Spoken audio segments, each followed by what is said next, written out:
Olá, Simone Siqueira, nutricionista da Nutritiva, novamente aqui nesse podcast e hoje com uma presença de uma pessoa assim que, nossa, eu estou com um sentimento de gratidão muito grande.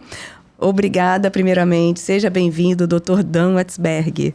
Dr. Dan, muitos já conhecem, né, que seguem a gente, mas fale também um pouco de você para quem ainda não conhece o Dr. Dan. Oi, antes de mais nada, é um prazer enorme estar aqui em companhia da Simone, com a Nutritiva, que tem nos apoiado. E, bem, eu sou professor associado da Faculdade de Medicina da Universidade de São Paulo, do Departamento de Gastroenterologia e Nutrologia, onde minha principal atividade é estar há muitos anos coordenando o Laboratório de Investigação Científica, o LIN35, que tem um subgrupo chamado Metanutri, que é a origem de todos os nossos trabalhos. Fora essa atividade, nós somos o diretor-presidente do Grupo GANEP, que vocês conhecem, que envolve o GANEP Nutrição Humana, o GANEP Educação, o NutriTotal e o GANEP Lar também. E, ultimamente, sou o diretor científico de uma companhia de genética chamada Bioma Genetics, que muito do que a gente aprendeu de sequenciamento genético nós temos praticado lá. Muito bom. E hoje nós vamos falar de um tema, né, que é o eixo intestino-músculo. É um tema bem novo, vamos dizer, né, dos últimos anos aí, que ainda tem bastante estudos sendo feitos, enfim. E durante muitos anos olhamos para a perda muscular apenas pela ótica da proteína e do exercício. O que fez a ciência começar a olhar para o intestino como um participante desse processo, Dr. Dan? E essa é uma pergunta-chave crítica, porque durante anos, décadas, o que nós aprendemos é o seguinte: você dá proteína, faz exercício de resistência e o seu músculo vai crescer. Mas isso não é verdade, porque tem pacientes iguais, né, com o mesmo fenótipo, que você faz exatamente a mesma conduta aqui dita, e eles evoluem de maneira diferente. Por que será que aconteceu isso? As primeiras ideias surgiram já há bastante tempo, quando se verificou que animais germ-free de laboratório são totalmente estéreis, né? O parto já é por cesárea e é feito em ambiente estéril. E eles perceberam que esses animais, quando comparados com os animais que eram nascidos de parto normal e mantido em condições não estéreis, eles tinham uma massa muscular menor. Mas aí, alguns anos depois, surgiu um outro experimento muito importante, que realmente foi a virada na chave, aonde os investigadores realmente fizeram experimentos com os ratos germ-free e que realmente tiveram uma baixa força e uma baixa capacidade também de relacionamento. E depois eles colonizaram esses animais com fezes dos animais livres. E eles observaram que houve uma recuperação parcial da musculatura, da força muscular e da capacidade de cognição. Então, isso criou um conceito novo, que é o conceito eixo intestino-músculo. E existe mais um aspecto importante que foi mais recentemente averiguado, que é o seguinte: quando nós temos uma condição de aumento da permeabilidade intestinal, existem, na presença de alterações da composição da microbiota intestinal, que nós chamamos de disbiose, a possibilidade de certas bactérias produzirem lipopolissacárides, chamados LPS. E quando existe isso, e pode haver um aumento da permeabilidade intestinal, que também é chamado hoje o leaky gut, o intestino permeável, essas lipopolissacárides podem entrar na corrente sanguínea e elas deflagram uma resposta inflamatória. Essa resposta inflamatória, que pode ser maior ou menor monta, dependendo da quantidade do insulto, ela deflagra citocinas pró-inflamatórias, tipo TNF-alfa, interleucina 1, interleucina 2, que por sua vez bloqueiam ou podem bloquear a síntese muscular, e nós vamos entrar em detalhes nisso depois. Então, se criou um conceito de endotoxemia metabólica. Então, são duas maneiras que o músculo está intimamente ligado ao intestino e também à composição da microbiota que lá vive. E como o intestino interfere na resposta anabólica? Como que o intestino interfere nessa parte da digestão, absorção e a utilização também das proteínas? Bom, essa resposta exige uma reflexão sobre o que começa da mucosa intestinal e chega na fibra muscular, que também podem ser comprometidos pela desbiose. Então, o primeiro ponto diz respeito à digestão, que acontece no intestino. Certas enzimas proteolíticas podem ser moduladas pela microbiota. E Lactobacillus e Bifidobacterium, que são consideradas as bactérias benéficas, eles têm uma capacidade de auxiliar a digestão proteica inicial, mas outras bactérias, ao contrário, podem não fazê-lo. E aí existe uma série de fatores. Portanto, se isso não acontece, a absorção da proteína pode ser prejudicada. Acontece também que nós temos uns transportadores específicos de aminoácidos no enterócito, são chamados LAT1. E esses LAT1 é que fazem o transporte para dentro da célula dos aminoácidos de cadeia ramificada, que é leucina, isoleucina e valina. E eles também são regulados pelos ácidos graxos de cadeia curta, principalmente o butirato. Então, se existe butirato, favorece a presença dos LAT1s e, portanto, a passagem de... Vamos se fixar na leucina, que é o maior catalisador do mTOR, da via de síntese proteica. Mas se existem bactérias que não produzem butirato, então você tem o prejuízo do LAT1 e, portanto, mesmo que tenha proteína lá, por exemplo, o whey, que é muito rico em leucina, ele não vai ser absorvido, né?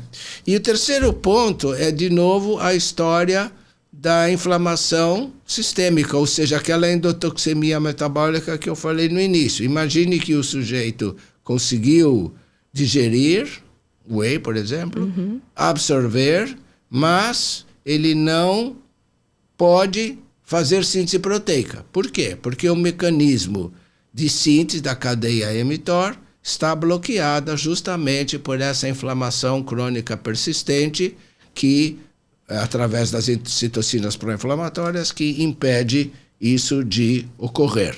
Ou seja, existem 3 pontos aonde a oferta proteica, e vejam que os 3 estão relacionados à composição da microbiota intestinal, que eles podem não acontecer. Daí já fica intuitivo que existe a importância para uma síntese proteica adequada que nós tenhamos não só a proteína, óbvio, mas que tenhamos um ambiente intestinal adequado, sem inflamação, sem aumento de permeabilidade, como a gente está tentando descrever aqui. Sim, interessante demais essa parte, né? Então, assim, existe relação entre disbiose e resistência anabólica? Quero que a gente explore inflamação de baixo grau, endotoxemia, permeabilidade intestinal e resistência insulínica e redução da síntese proteica. Bom, vamos falar sobre resistência anabólica. Qual que é a definição disso? Eu gosto de, quando eu falo de resistência anabólica, comparar o crescimento muscular de um bebê. Então, o que ele come ele cresce. Quem é mãe sabe muito bem do que eu estou falando. Mas, então isso quer dizer que ele tem uma sensibilidade anabólica. Mas ao longo do tempo, principalmente com o envelhecimento, que isso é um aspecto funcional, começa-se a aumentar a resistência, ou seja, a perda da sensibilidade anabólica. O que é isso? É a menor capacidade de síntese muscular recebendo carga proteica. Então, isso acontece, por exemplo, no caso do envelhecimento, sem doenças, pela própria idade, né? A desgaste das mitocôndrias e outros fatores. No entanto, isso pode ser precipitado por uma série de situações. Uma delas é o sedentarismo. O idoso sedentário, ele perde músculo muito mais rápido do que um idoso comum, né? Que nós vamos entender dessa maneira. Mas, pegue um atleta, também põe ele em repouso, ele também vai perder massa muscular. Lembre-se de alguém que é um grande jogador de futebol e teve que ficar com a perna engessada durante algum tempo. Então, essas são situações que eu falei duas. Mas tem outras. Qualquer doença inflamatória crônica, portanto, cirrose, portanto, própria obesidade, insuficiência renal, né? Dialítica ou não dialítica, insuficiência cardíaca, câncer. Todas essas vão levar à resistência anabólica. Agora, se você imaginar um indivíduo cirrótico, idoso e acamado, ele tem uma enorme de uma resistência anabólica. O segundo ponto, eu já toquei na primeira resposta, e a gente se repete um pouco porque ele participa disso, que é o aumento da permeabilidade intestinal, e nessa hora nós vamos ter a presença de bactérias patogênicas que provocaram isso. E aí, algumas das bactérias que são muito produtoras de butirato, né, Eubactéria, o Faecalibacterium prausnitzii, Roseburia, eles deixam de existir e são trocados por outras bactérias mais patogênicas. E isso, então, volta àquela história. O organismo, é importante entender o seguinte, o nosso organismo tem a capacidade de perceber imediatamente qual é a composição da microbiota que está na luz. E ele reage imediatamente a isso, deixando de ter essa tolerância imunológica que ele tem com as bactérias comensais, ou simbióticas, para ter uma inflamação mais intensa do tipo TH2 com as bactérias que ele reconhece como patogênicas. E nessa situação pode haver aumento também da permeabilidade intestinal. E aí vem tudo aquilo que já foi falado. Os lipopolissacarídeos atravessam essas barreiras. Quando eu falo em permeabilidade, o que eu estou querendo dizer é que as barreiras que prendem, as amarras, melhor dizendo, que prendem uma célula a outra, se afastam. Então, hoje se sabe que se chama em inglês tight junctions, ou junções estreitas, elas são feitas pela ocludina, zonulina, entre outras, que afrouxam essas amarras e então passam antígenos, por vezes as próprias bactérias podem passar como translocação. E isso então ativa o quê? Na presença disso, ativa no núcleo das células, na verdade é no citoplasma, a passagem de um complexo chamado NF-κB. Esse NF-κB normalmente existe, mas ele está travado. Mas na presença das citocinas pró-inflamatórias, como eu disse, geradas por isso, ele se libera.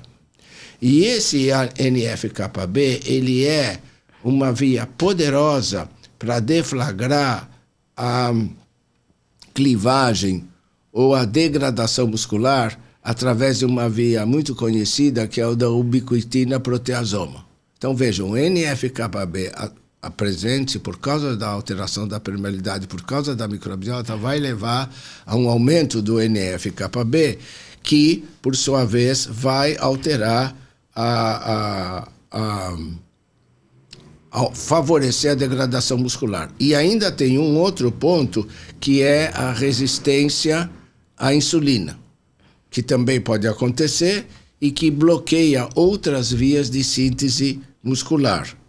Então, significa que se você está dando 1,6 gramas de proteína por quilo para um idoso e ele não está ganhando massa muscular, não adianta você pensar em aumentar para 2 gramas. O que tem que considerar é o que está acontecendo em torno dele, ou seja, no seu intestino.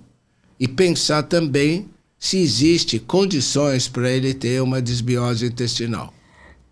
Dr. Dan, e quando pensamos em preservar a massa muscular, poderíamos dizer que cuidar da microbiota também é uma estratégia nutricional?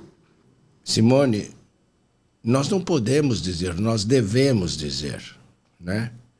A cuidar da microbiota intestinal, a cada trabalho que sai, a cada conhecimento novo, mostra que ela é significativa em vários aspectos. Não só muscular, mas muscular também. Mas em relação ao músculo, a gente poderia fazer uma analogia. Imagine que a proteína seja uma semente. Uhum.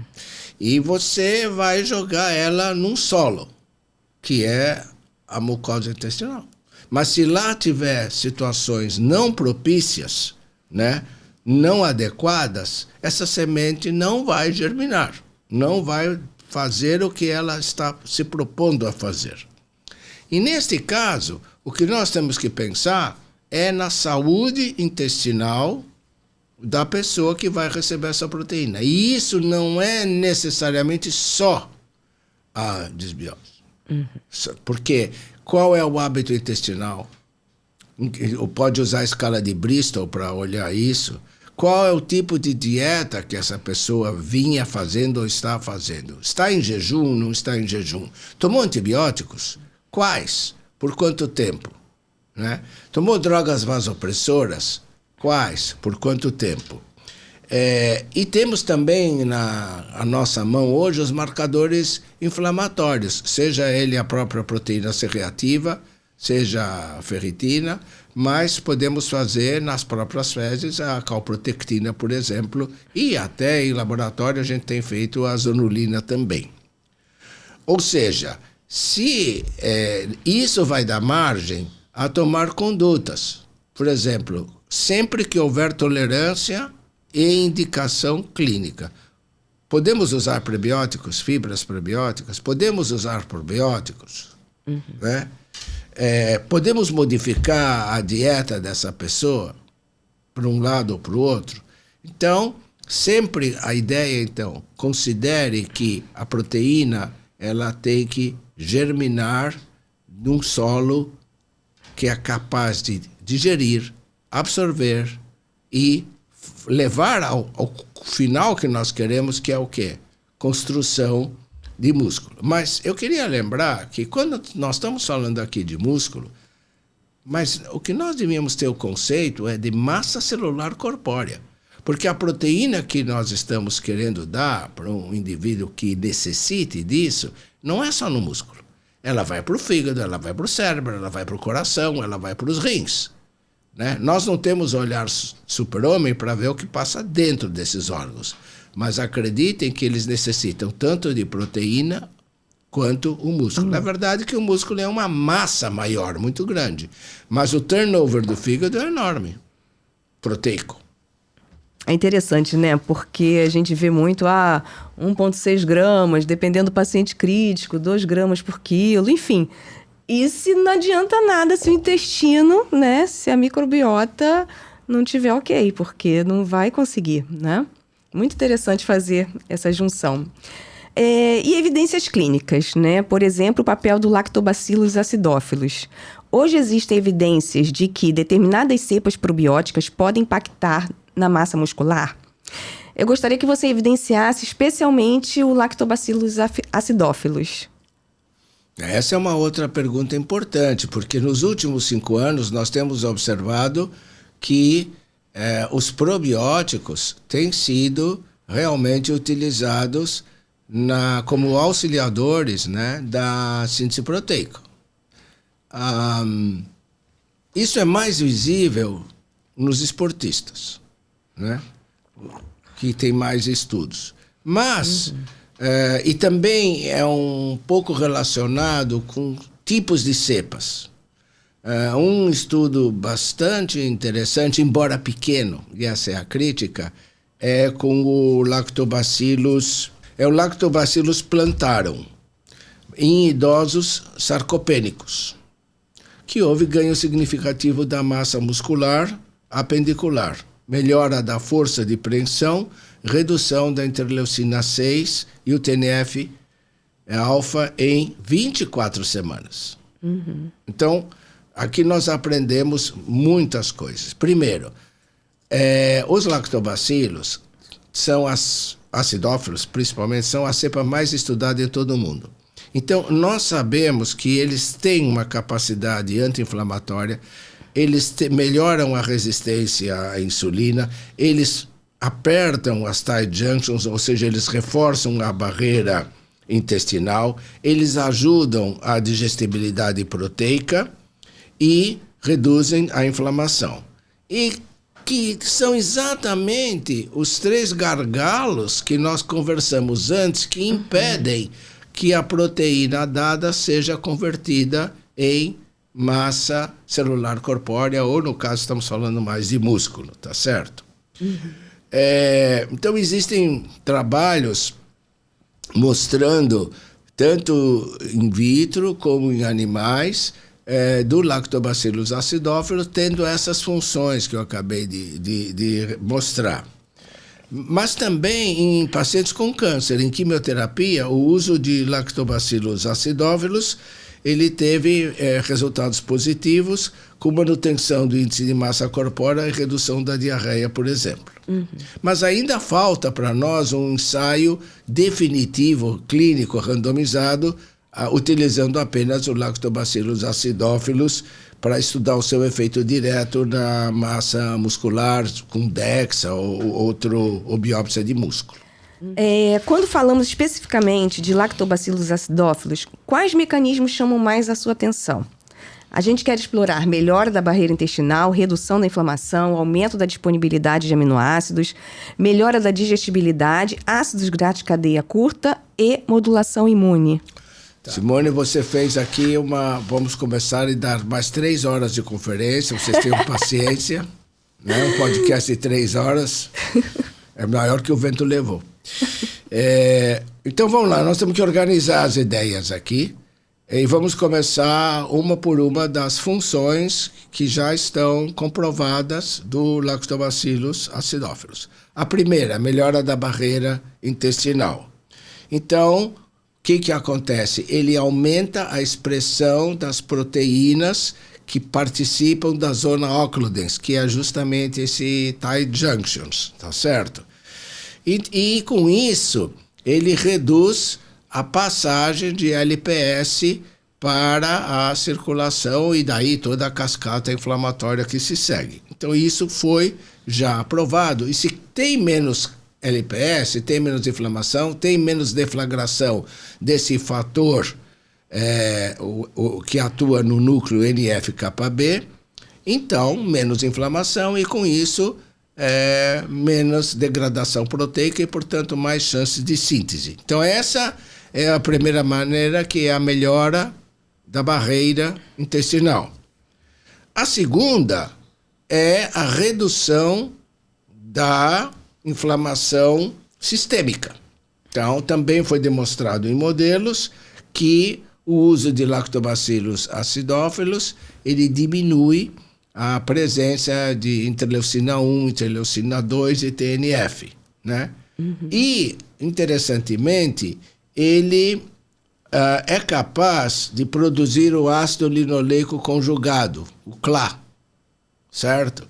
E isso tem um efeito muito interessante, porque o CLA vai atuar em outros receptores que também estão dentro da célula, que é o PPAR-gama. E esse PPAR-gama tem ação exatamente oposta ao NF-κB. Então, digamos que ele é um anti-inflamatório e, portanto, não vai haver inibição do sistema ubiquitina-proteasoma, que é responsável pela degradação muscular. Então, essa é a segunda maneira, redução da inflamação sistêmica. E uma outra é o aumento da disponibilidade de aminoácidos. Lembre-se que nós mencionamos que os receptores de passagens dos aminoácidos para os enterócitos, que são os LAT1, principalmente dos aminoácidos de cadeia ramificada, leucina, isoleucina e valina. Então, os lactobacilos, eles não são produtores de butirato, mas olha que interessante, porque eu mencionei antes que o butirato é capaz de atuar sobre o lácteo. Mas veja bem, os lactobacilos, eles fazem acetato com 2 cadeias de carbono e propionato com 3, que são necessárias para a produção do butirato por outras bactérias, como por exemplo a Rosebúria. Quando a gente fala em butirato, a gente pensa que é uma passagem direta da fibra fermentada para o butirato. Não é. Isso se faz por etapas com uma colaboração de microbiota. Aliás, também vale a pena inserir um conceito que a microbiota, quando ela é simbiótica ou comensal, ela atua como se fosse uma comunidade que uns ajudam os outros, tanto em termos de substratos como de moléculas entre eles, né? E também vale a pena dizer que essa comunidade está em permanente batalha, uma guerra, com a comunidade outra que é das bactérias entropatogênicas. E essa é uma briga por substrato, por localização, né? Tem armas de um lado, como as bacteriocinas, que são deflagradas, por exemplo, por vários lactobacilos. O Reuteri, que tem a reuterina, deflagra bacteriocinas que são balas mortais contra as bactérias enteropatogênicas. Mas, enfim, o que nós queremos falar aqui é que nessa hora, por conta do butirato presente que o lactobacillus fornece os substratos, que é o acetato e o propionato, você vai ter, então, um aumento da disponibilidade de aminoácidos. Então, esse é o terceiro fator. O próximo fator é a melhora da digestibilidade proteica. Por quê? E aí sim o Lactobacillus acidophilus, ele tem enzimas proteolíticas, ele produz. E ele vive no estômago. Então, imagine idosos que têm uma diminuição de ácido clorídrico, mas também tem diminuição de peptidases, né? Que capazes de quebrar as proteínas já no começo, mas ele se valoriza o uso do Lactobacillus acidophilus, que tem a capacidade de produzir essas enzimas proteolíticas que contribuem para a hidrólise da proteína. Então essa é a quarta, melhora da digestibilidade. E a quinta, nós podemos falar sobre os ácidos graxos de cadeia curta. Então, como eu mencionei, Lactobacillus acidophilus não são capazes de fazer butirato, mas são capazes de fazer acetato e propionato, que é o primeiro passo para a produção de butirato. E aí, a partir daí, nós temos as grandes vantagens dos ácidos graxos de cadeia curta, que são anti-inflamatórios, imunoprotetores, estimulam a liberação de GLP-1 e do peptídeo YY. Então, são ações importantes enzimáticas, proteolíticas dos lactobacilos. Mas ainda tem mais um. Eu falei que era uma conferência. É a modulação imunológica. E, realmente, o Lactobacillus acidophilus é capaz de modular a resposta imunointestinal. Lembre-se que eu mencionei que existe uma conversação cruzada permanente e que é mantida sob controle quando você tem bactérias benéficas, como é o Lactobacillus. Então, isso é feito através do estímulo de linfócitos T regulatórios e das células dendríticas, que mandam essa informação para os macrófagos e aí pode decidir se vai ter uma resposta a TH1 ou TH2. E por que isso é importante? Porque em pacientes com câncer e com caquexia e com resistência anabólica, a presença do Lactobacillus acidophilus poderia ajudar nesse ambiente inflamatório e fazer com que o músculo seja mais responsivo, por exemplo, à fonte proteica. Quanto conhecimento, nossa! Esse efeito acontece sozinho ou faz mais sentido quando o probiótico está associado a um adequado aporte proteico? Então, pelo que nós vimos até agora, nós vimos que existe uma combinação de efeitos. O Lactobacillus, ele poderia preparar o terreno para que a proteína fosse melhor digerida, absorvida e sintetizada também. É que nem a história, indo uma analogia com o campo. A gente vai semear. Você tem a semente. Mas para a semente crescer ou virar uma planta, o solo tem que estar arado, tem que estar irrigado e tem que estar apto a receber. Mas se é um solo seco, e nesse caso imagine uma mucosa intestinal incapaz de absorver ou com uma desbiose grave, não vai ter efeito nenhum. Então essa ideia mostra que existe uma relação, eu diria que sinérgica e bidirecional entre o probiótico e a proteína, o que faz muito sentido usar eles em conjunto. Então, quando pensamos em ganho ou preservação de massa muscular, a proteína continua sendo protagonista. O que a literatura mostra sobre o papel da proteína do soro do leite? O soro do leite, o whey, tem estado em voga já há bastante tempo. E tem uma razão, uma não, 3 razões por que isso pode acontecer. A primeira delas é que o whey, dentre as proteínas, tem a maior digestibilidade por um índice, digestibilidade de aminoácidos, né? O índice chamado DIAAS.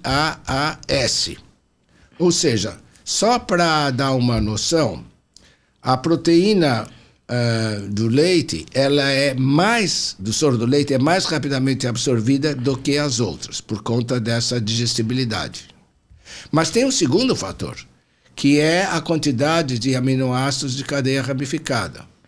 Então, o whey tem 10 a 11% de leucina.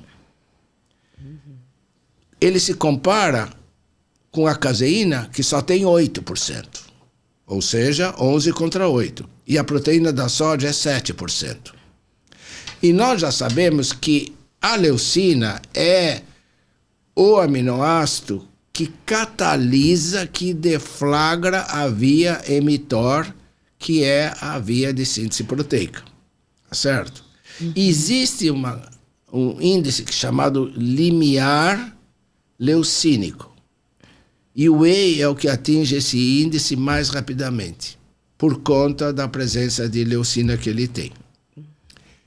E tem uma terceira explicação, que é a cinética de absorção do whey é muito rápida.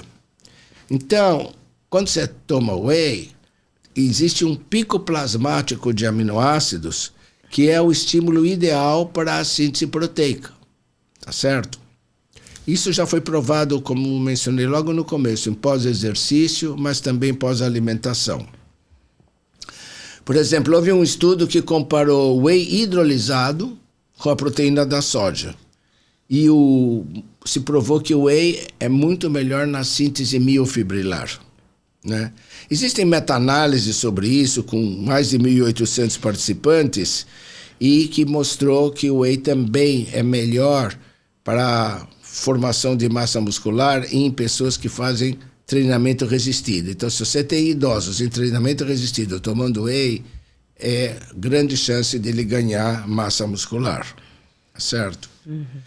Então, essas são as razões, 3 razões que eu gostaria de resumir.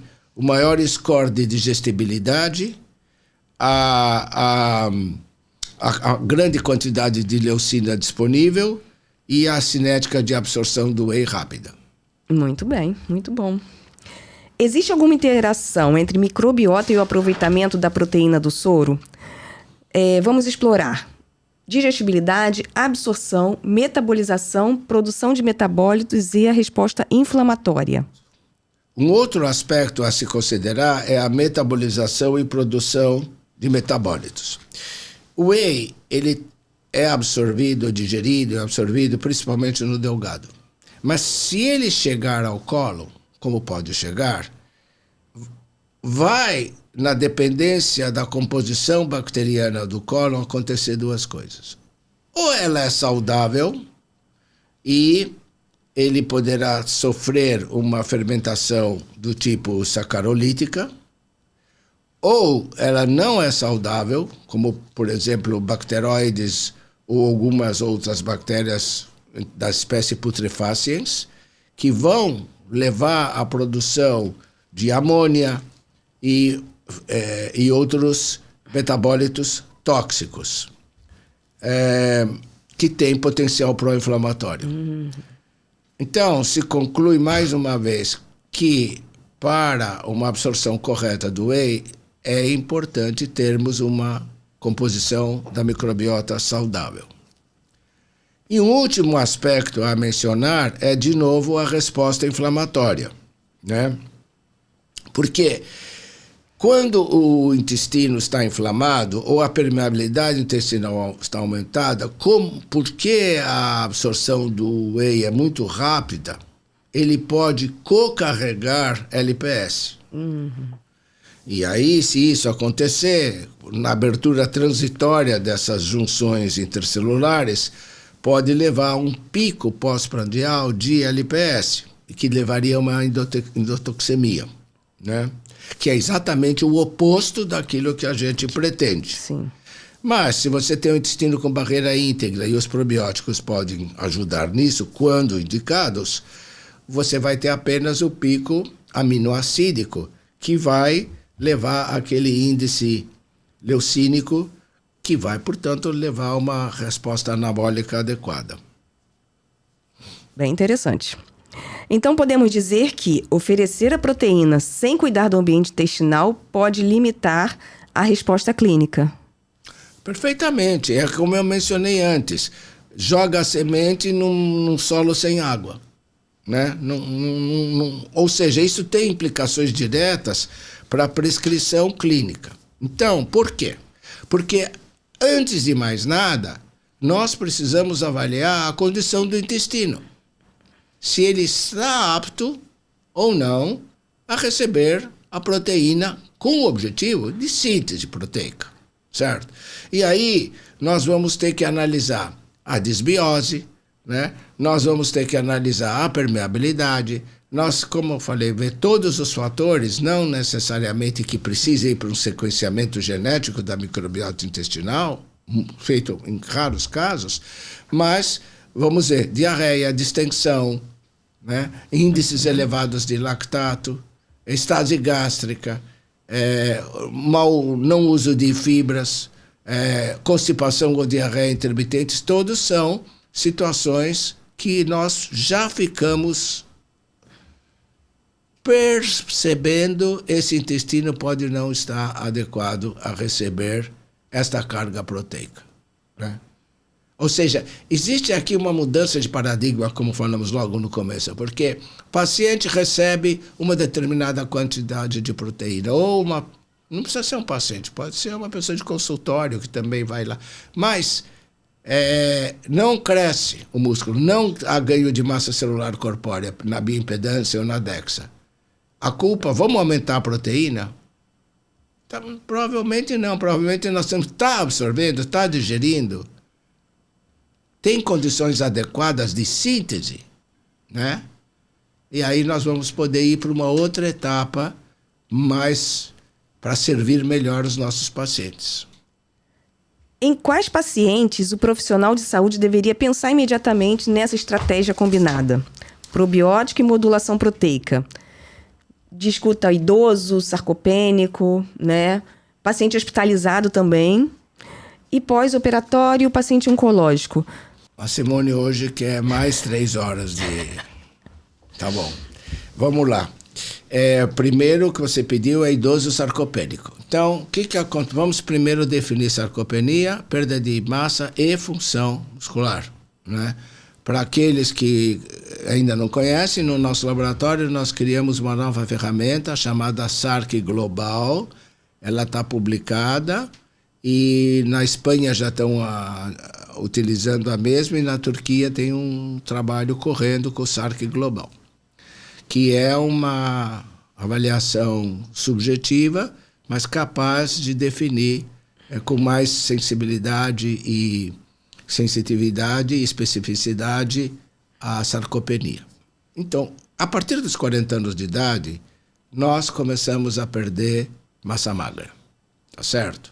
É um fenômeno fisiológico que pode ser acelerado mais ou menos na dependência de doenças crônicas ou no sedentarismo ou na falta de ingestão proteica adequada.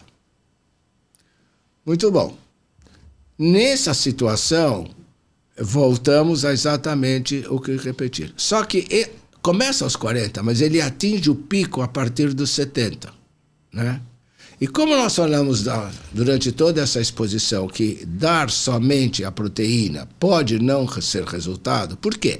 Porque o idoso tem a cloridria, porque o idoso tem um intestino mais lento, ele não come fibra porque é difícil mastigar, ele quer só papinhas. Então, tudo isso tem que ser levado em consideração para modificar os hábitos alimentares, mas também refletir sobre o uso de prebióticos, probióticos, junto com o whey, que, por exemplo, é como mencionamos, uma fonte excelente proteica por conta dos aminoácidos de cadeia ramificada. Então, essa é a primeira condição. A segunda condição é o paciente hospitalizado, que é radicalmente diferente desse idoso, que eu estou imaginando, quando eu falei de idoso, um idoso sem doenças crônicas. Mas o indivíduo que está hospitalizado, particularmente numa UTI, eu devo dizer que em 3 dias ele mudou a composição da microbiota intestinal dele. Não é mais a mesma. E como sempre acontece em qualquer sociedade, em qualquer comunidade, quem prevalece são os bandidos. Pois é. Então, prevalecem as bactérias entropatogênicas, né? E isso aumenta a permeabilidade, e isso aumenta, portanto, a passagem de LPS, e por isso dá endotoxemia metabólica, e isso tem uma resposta inflamatória, e aí tem NF-κB, e aí diminui a síntese proteica muscular. E nesse caso, nós temos claramente disbiose. E aí é uma questão muito importante. Quando usar probióticos numa UTI? Então, existem vários estudos que mostraram que você só pode usar isso quando você não estiver usando drogas vasopressoras em alta quantidade, quando você tiver um intestino estável, sem estase, sem distensão, sem diarreia, porque você pode prejudicar o paciente em vez de ajudar. Mas se ele estiver já numa etapa não aguda, numa fase mais posterior da sua permanência na UTI no hospital, é importante. Por quê? Porque esses pacientes vão tomar antibiótico. E paciente de UTI não vai tomar um, vai tomar vários. E eles evoluem com o que nós bem sabemos, que é a diarreia pós-antibiótico na UTI. Então, seria muito oportuno usarmos probióticos que fossem capazes de, junto com os antibióticos, evitar ou piorar a desbiose que esse paciente tem. É claro que eu estou dizendo isso de uma maneira muito ampla, e eu quero resguardar que nós devemos sempre seguir as diretrizes brasileiras, as diretrizes da ESPEN e da ASPEN em relação ao uso de probióticos na UTI. O pós-operatório também é uma situação muito interessante. Mas, Simone, eu gostaria de falar primeiro do pré-operatório. Sim. Porque o pré-operatório já é o momento ideal de começar um probiótico com proteína, né? Por quê? Porque você vai preparar esse paciente para o trauma cirúrgico e não reagir ao trauma cirúrgico. Sim. Entende? Isso seria... Você já está blindando a microbiota contra o trauma cirúrgico. Existe um trabalho feito aqui no Brasil de um grande professor lá do Federal do Paraná, Dr. Campos, que mostrou inexoravelmente que em câncer de cólon, uma semana de um simbiótico, e veja que interessante, fibras mais um probiótico, um conjunto de 4 probióticos, reduziu, uma semana antes, reduziu a taxa de infecção, uso de antibiótico, permanência hospitalar nesses pacientes. Nossa. Em relação a um grupo controle muito bem estudado. Sim. Então, e isso por quê? Porque ele preparou, como se fosse uma reabilitação intestinal antes. Que vai muito no sentido do que se faz hoje, propõe com o acerto e com ERAS, que é a pré-habilitação do paciente cirúrgico.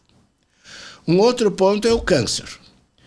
Câncer também tem várias, os quimioterápicos e mesmo a radioterapia altera a barreira intestinal, reduz a produção de ácidos graxos de cadeia curta e mais ainda se houver caquexia. Nesse caso você já tem o que é caquexia? Desnutrição, inflamação e sarcopenia. Então, nesse caso, pode-se cogitar o uso de probióticos de lactobacillus acidófilos, por exemplo. Mas tem que se lembrar que isso nunca pode ser dado numa situação de neutropenia. Uhum. E sempre de acordo com os quimioterapeutas. De novo, e a proteína deve ser dada em doses fracionadas, onde ela é melhor absorvida e tem maior efeito de síntese. Mas isso não pode ser feito sem o acordo por escrito, eu diria, do quimioterapeuta, porque pode haver outras consequências. No entanto, veja você, existe um trabalho com Lactobacillus plantarum, publicado há muitos anos, em crianças que precisavam fazer transplante de medula, por alterações de câncer hematológico. Uhum. E eles deram, num grupo de 20 crianças, deram o Lactobacillus plantarum antes e não deram nas outras crianças.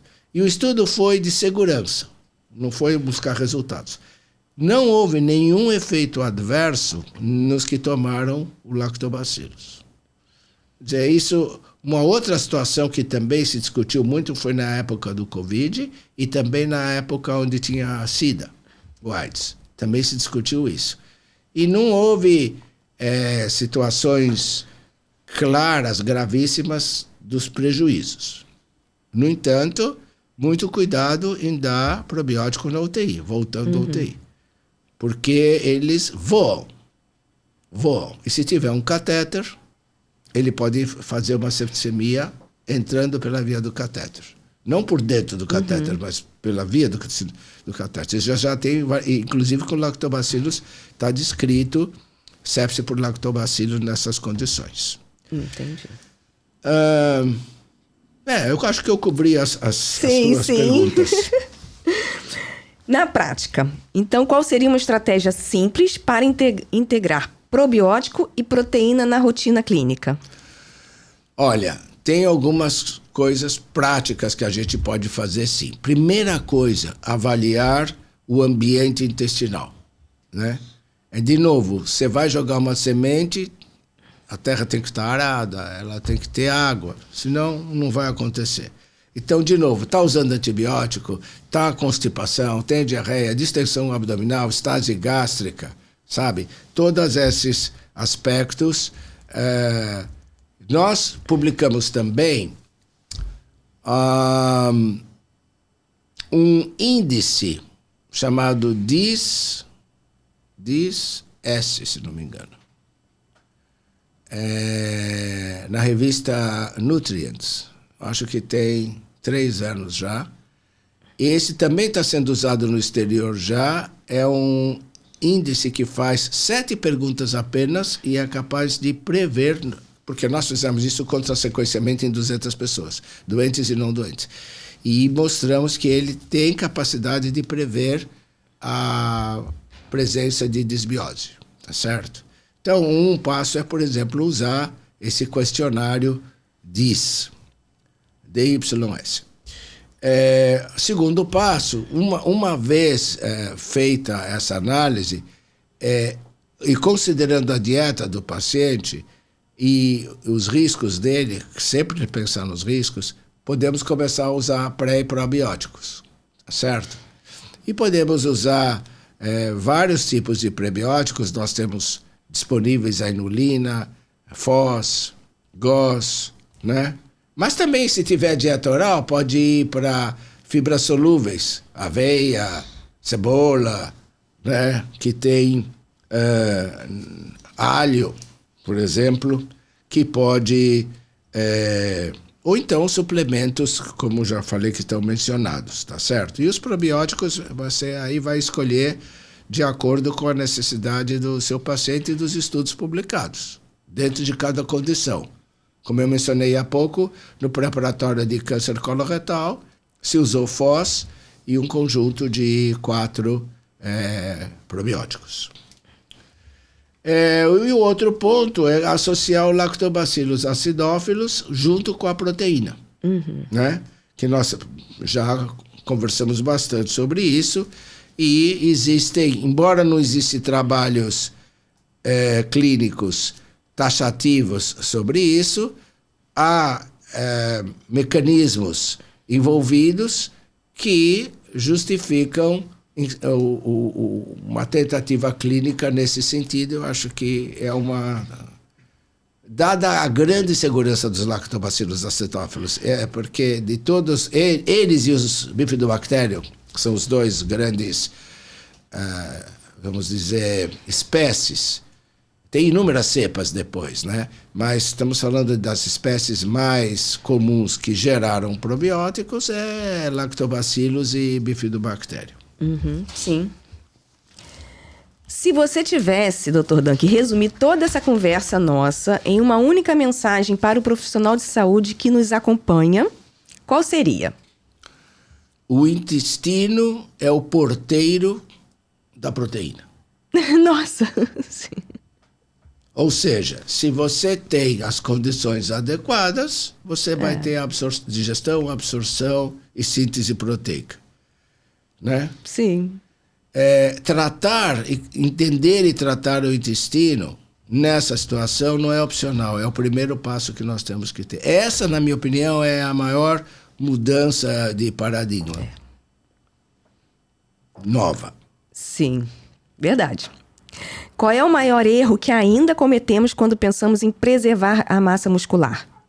É uma decorrência. Eu não diria erro, eu diria um engano, né? Quando você não tem o resultado, o que se pensa? Quanto mais de proteína eu devo oferecer? Mas a pergunta não tem que ser essa. A pergunta é, o intestino tem condições de digerir, absorver e metabolicamente a seguir fazer síntese proteica, né? Sim. Então, voltamos à história de uma semente em terra seca. Sem água não vai crescer. É verdade. E assim, como mensagem final, né? Estamos entrando na era da nutrição integrada, em que o intestino e músculo deixam de ser sistemas independentes para serem compreendidos como parte de um mesmo eixo fisiológico. O conhecimento evoluiu, mas a grande oportunidade agora é transformar essa ciência em prática clínica. E eu quero, nesse momento também, né, além de agradecer, Dr. Dan, que também fale do GANEP Educação, né, porque aqui foi uma aula riquíssima, muito conhecimento, mas tem o GANEP Educação, né, Dr. Dan, que tem sobre vários assuntos, também tem a parte online. Fala um pouco para... Eu queria convidar todos que nos prestigiaram dessa importante audiência e apresentar duas alternativas de aprofundar os conhecimentos em educação nutricional. Um deles, já mencionado pela Simone, que eu agradeço o convite e a oportunidade, é o GANEP Educação, que vocês vão encontrar como ganepeducacão, né, .com.br, ou botando na internet, vocês vão encontrar o site onde nós temos mais de 70 cursos que cobrem praticamente todos os aspectos da nutrição clínica e ambulatorial também.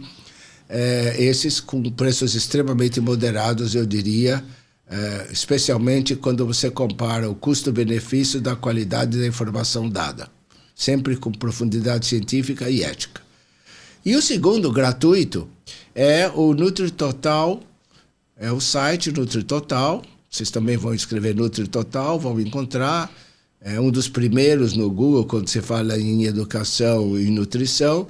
Ele tem a grande vantagem de entregar no seu e-mail as informações, 2 vezes por semana. Ele é atualizado por uma equipe de redatores, muitos deles oriundos lá, que fizeram mestrado, doutorado comigo no laboratório, e hoje estão dando esta contribuição importante para o conhecimento. Vocês vão se juntar a mais de 25 mil profissionais de saúde, que incluem nutricionistas, médicos, enfermeiros, farmacêuticos e vários outros também. Então está aqui a nossa mensagem, GANEP Educação, ou GANEP Educacão e NutriTotal. Tá ótimo, então. Obrigada mais uma vez, tá? Tô muito feliz mesmo de ter a sua presença, tá bom? Muito obrigada e obrigada a todos. Eu que agradeço. Obrigado pela oportunidade.